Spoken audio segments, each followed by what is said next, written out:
Terror has struck once again in India, and this time the lives of thousands of students might be at stake. More than 40 schools in India's tech capital, Bengaluru, are on high alert. At 10:05 this morning, the schools received an ominous email. What did it say? That bombs have been planted on the school premises and they could get triggered any time. Live bombs in over 40 schools. What else did that email say?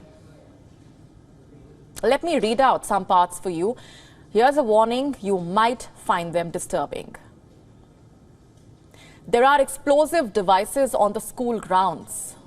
You have a choice to become our slaves or to accept the true religion, quote unquote. Further, your idols will fly apart from our explosions, quote unquote. And these are just a few threats, by the way. The mail was filled with many of them.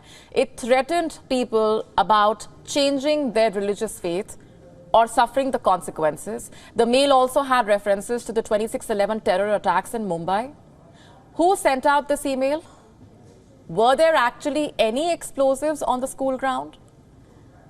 Bengaluru police is trying to get to the bottom of it. As soon as the schools received the threat, chaos followed. The students were immediately dispersed. Buildings were evacuated. Some schools moved their students to nearby playgrounds. Others asked the parents and the guardians to come and collect their children. Just imagine their horror. Nobody sends their children to school in the morning expecting a bomb threat. Soon, bomb squad stepped in. They have been actively scanning the schools under threat. Nothing suspicious has been found so far. The authorities say it might be a fake message to create panic. But just look at the contents of that email. They are triggering, to say the least. Was it an attempt to trigger communal violence? The cyber cell is actively investigating the origin of the email.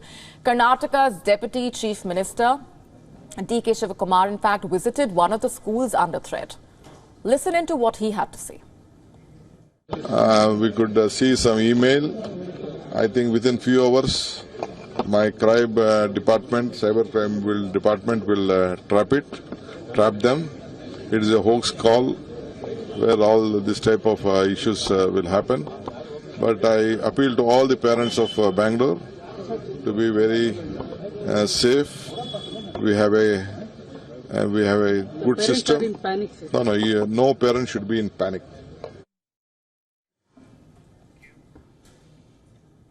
There has been a spate of such terror threats in Bengaluru, in fact, in the last few months.